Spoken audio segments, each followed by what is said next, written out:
What is going on, people? It is the opinionated Gunnar, aka DOG. Hope you guys are staying safe and all of that other good stuff, you know.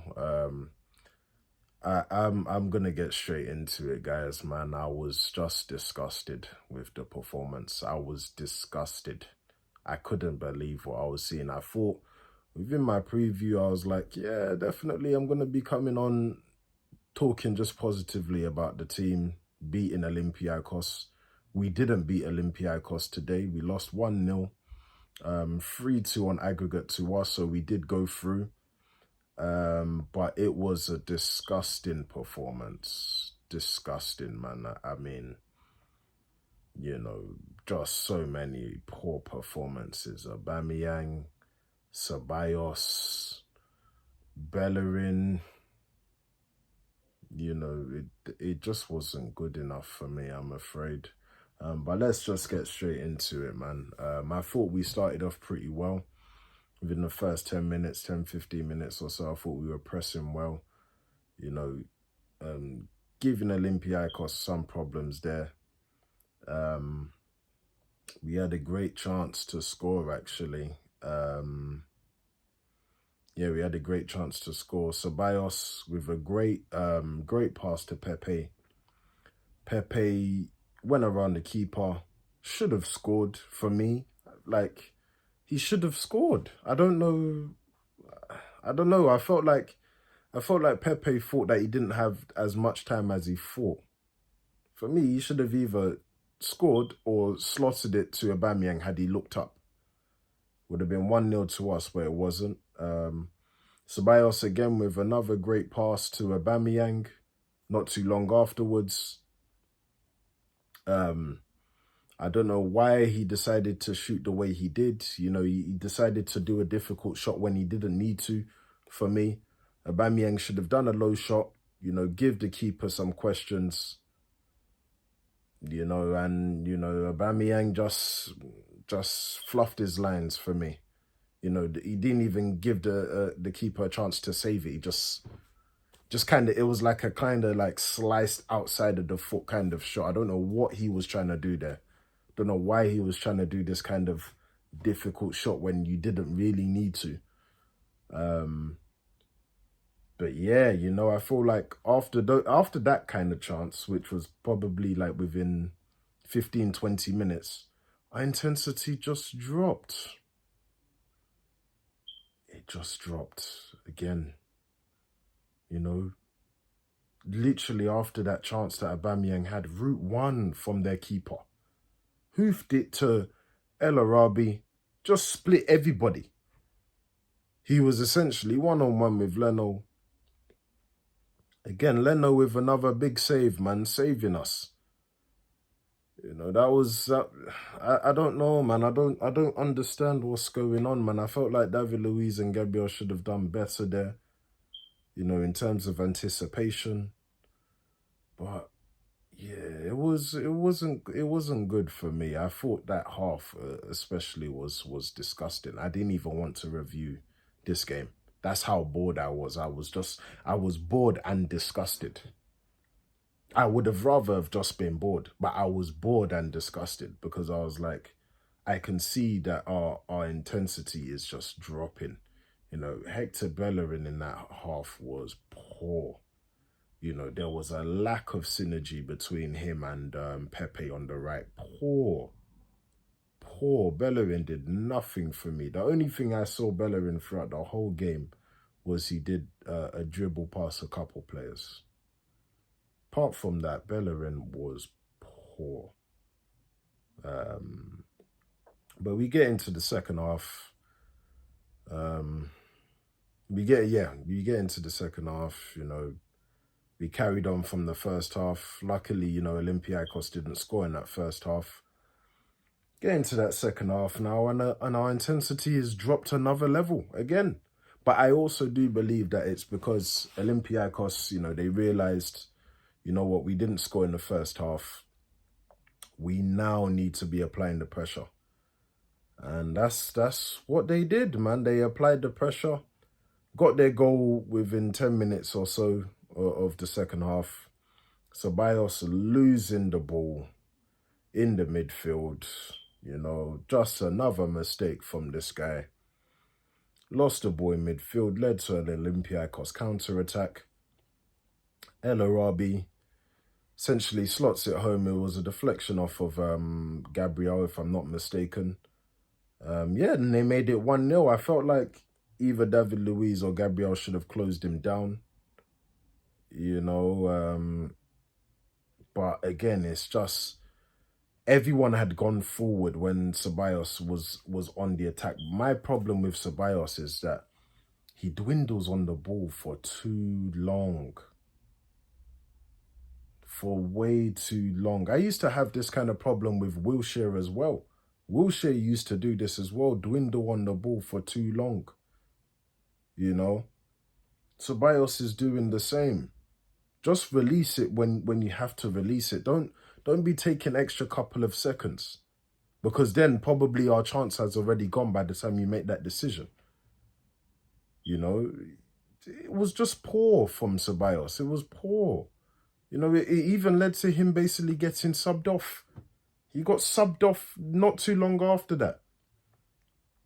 You know, it was poor. It was poor. Really, really poor, man. I can't even remember who he came off for. I think it was for Odegaard. I think it was for Odegaard that he came off for. And El Neni came off as well for Partey. So I think it was a double substitution at the time.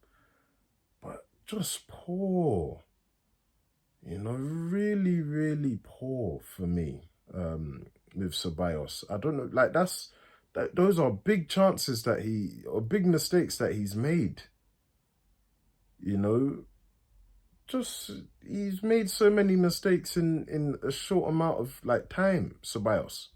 For me now, I'm not interested in a permanent deal for Ceballos. We can find another midfielder. We can. How many midfielders are there in the world?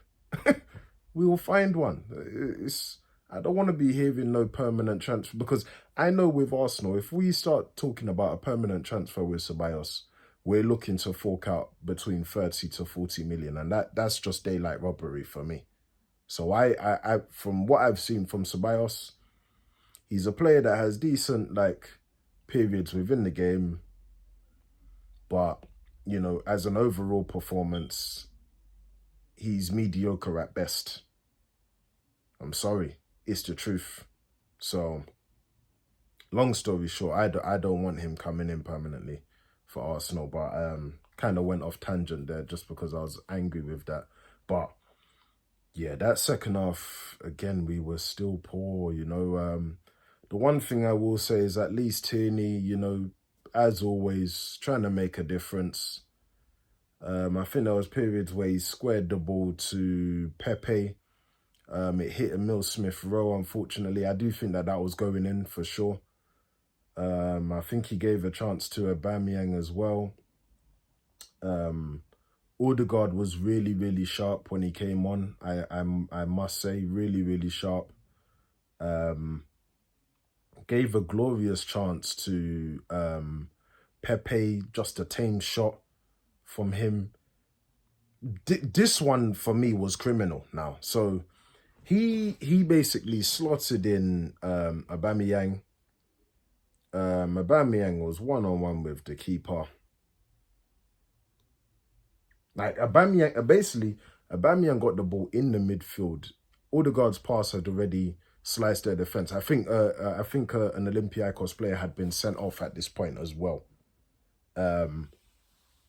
Sliced their defense. Aubameyang used his pace, and I was like, okay, he's gonna finish it now. This time he's gonna finish it.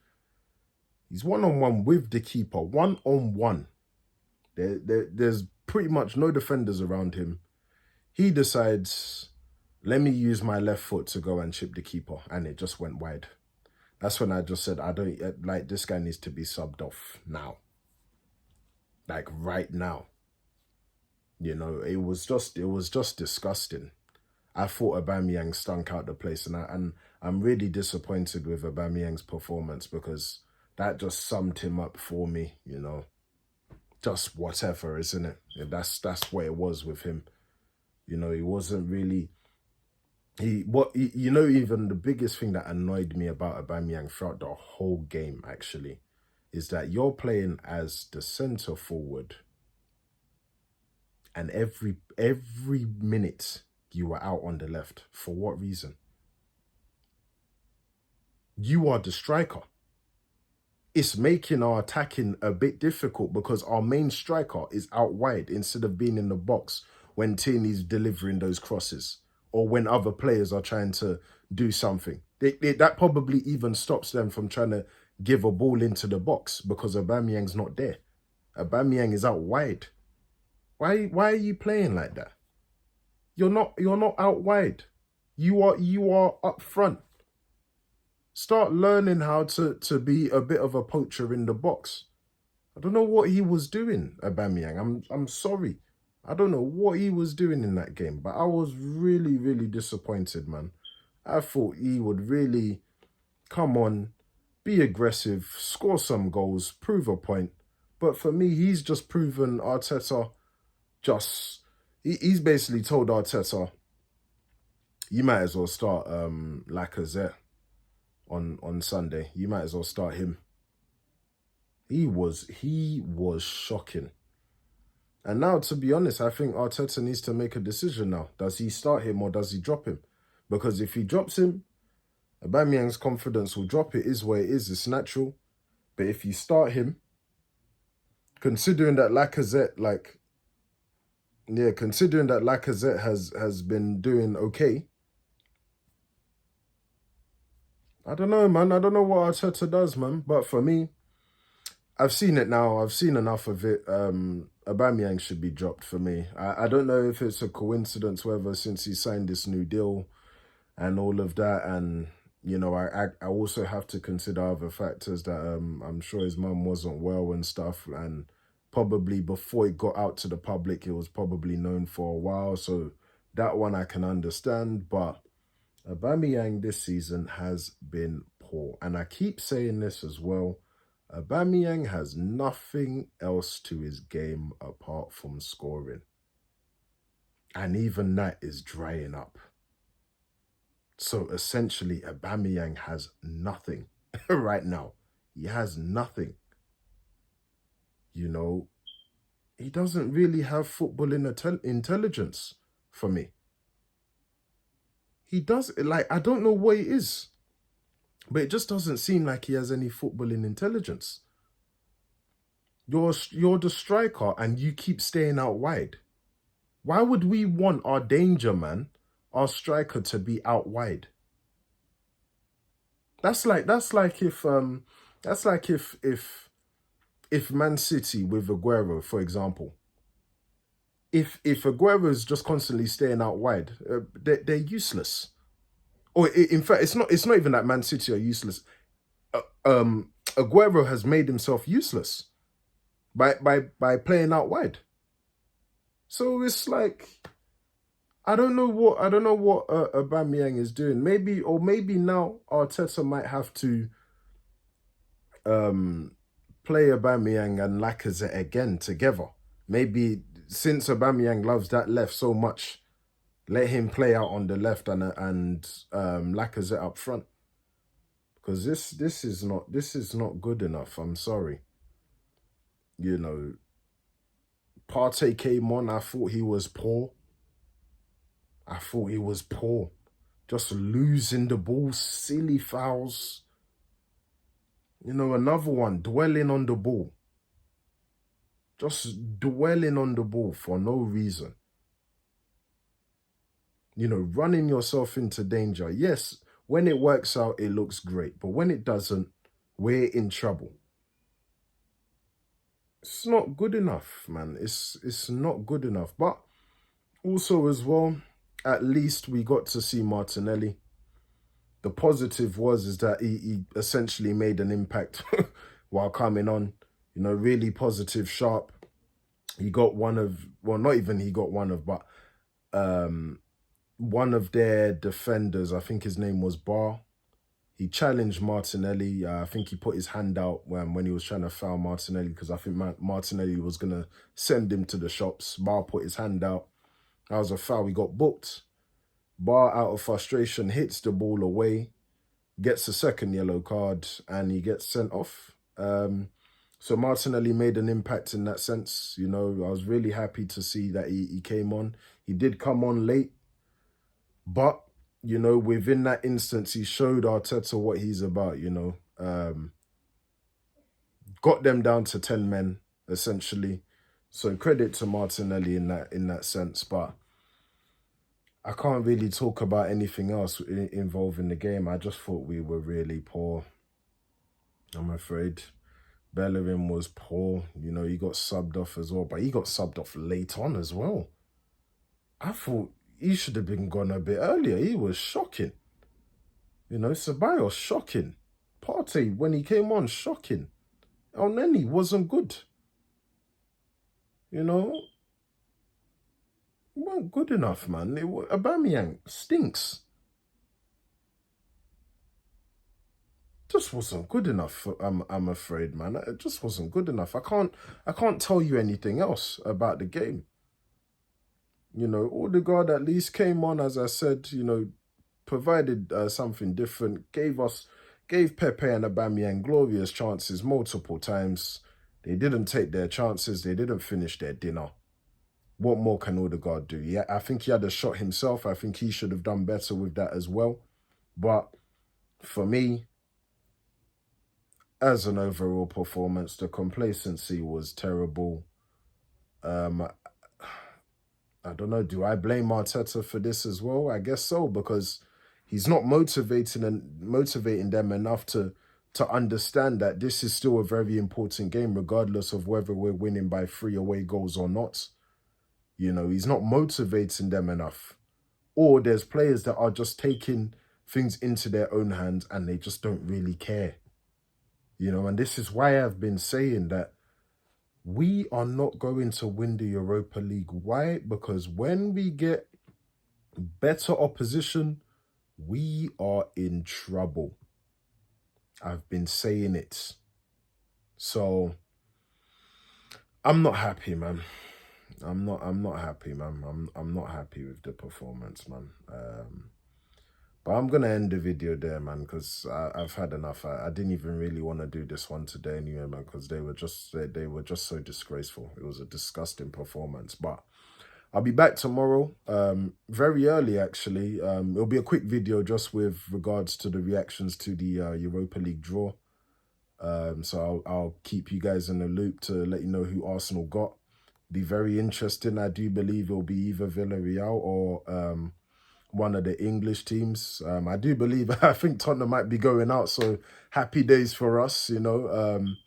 But yeah, I do feel like it would either be Manchester United, Villarreal, or obviously maybe Milan. So yeah, we'll see how it is tomorrow.